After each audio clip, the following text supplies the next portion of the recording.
Bonjour, je suis Marie Lecomte, coach hypnothérapeute et formatrice à l'ICH. La gestion des émotions, ça vous parle?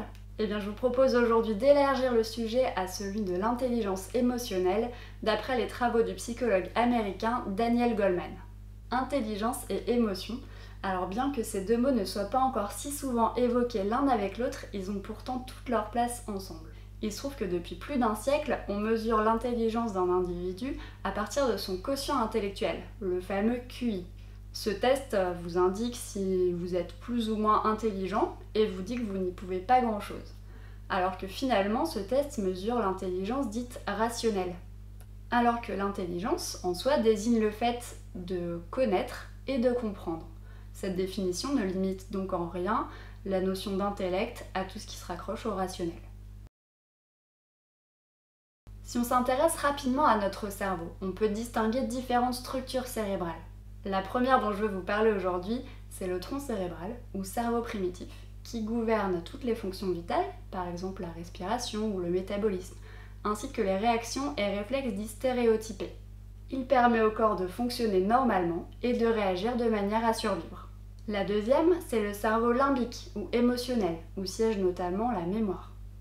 Et la troisième, c'est le néocortex, ou cerveau dit rationnel, qui capte, assemble, comprend les sensations, les informations, puis planifie et coordonne les mouvements qui serviront de réponse à ces informations et ces sensations.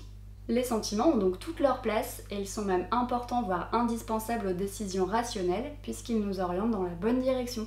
On distingue donc bien deux formes d'intelligence, l'intelligence rationnelle et l'intelligence émotionnelle. Et il se trouve que nous conduisons nos vies en utilisant les deux. Et en réalité, sans l'intelligence émotionnelle, l'esprit rationnel ne peut pas fonctionner convenablement. Le psychologue américain Howard Gardner est allé encore plus loin par désir de lutter contre ce qu'il appelle la tyrannie du QI. Il a démontré qu'il existe non pas une forme d'intelligence dont dépendrait la réussite dans la vie, mais finalement un large éventail d'intelligence. L'intelligence linguistique ou verbale, l'intelligence logique et mathématique, l'intelligence spatiale, l'intelligence naturaliste pour la maîtrise de la nature, l'intelligence corporelle ou kinesthésique, l'intelligence musicale, l'intelligence interpersonnelle et l'intelligence intrapersonnelle. Et c'est à partir des travaux de Gardner, et notamment les notions d'intelligence intrapersonnelle et interpersonnelle, que Peter Salovey définit à son tour l'intelligence émotionnelle, qu'il répartit en 5 domaines principaux. La connaissance de ses propres émotions, la maîtrise de ses propres émotions, l'automotivation, l'empathie et la maîtrise des relations humaines. La conscience de soi est une notion primordiale de l'intelligence émotionnelle. Quiconque est aveugle à ce qu'il ressent est à la merci de ses propres sentiments. Au contraire, ceux qui sont capables de porter une attention constante à ce qu'ils ressentent conduisent mieux leur vie. Cette conscience de soi repose sur notre néocortex qui nous permet à la fois d'être conscient de notre humeur et des pensées relatives à cet état intérieur. C'est par exemple être capable de se dire « Tiens, là, je me sens en colère ». Et ceci est la première étape pour décider de donner libre cours à cet état ou bien de s'en affranchir. La maîtrise de ses émotions, c'est la capacité d'adapter ses sentiments à chaque situation. Ceux qui possèdent cette faculté résistent incroyablement mieux aux contrariétés que leur réserve la vie. L'objectif, c'est d'obtenir un équilibre et non pas l'extinction des émotions, puisque chacune a une signification. Et c'est finalement le rapport entre les émotions positives et les émotions négatives qui détermine notre niveau général de bien-être. Il est ainsi possible d'éprouver des moments de colère ou de dépression, et néanmoins d'éprouver une sensation générale de bien-être si en contrepartie on connaît des moments de joie et de bonheur. Alors nous ne maîtrisons pas, ou peu, le moment où les émotions se manifestent, ou encore la nature de celles-ci. En revanche, nous pouvons dans une certaine mesure en limiter la durée.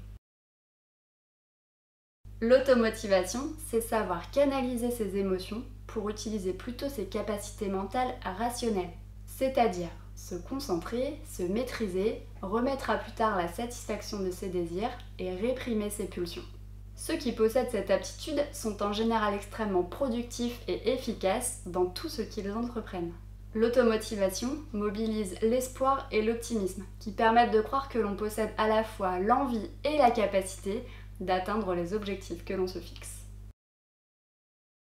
L'empathie, c'est la perception des émotions d'autrui et c'est une autre faculté de l'intelligence interpersonnelle. Les personnes empathiques sont plus réceptives aux signaux subtils qui indiquent les besoins et les désirs des autres. Et l'empathie se construit dès le plus jeune âge à partir de l'empathie que le parent manifeste lui-même à son propre enfant. La maîtrise des relations humaines, c'est savoir entretenir de bonnes relations avec les autres, pouvoir gérer et influencer leurs émotions.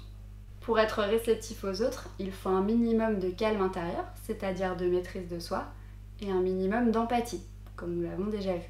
Les émotions sont contagieuses. Lors de toute rencontre, nous émettons des signaux qui affectent l'autre.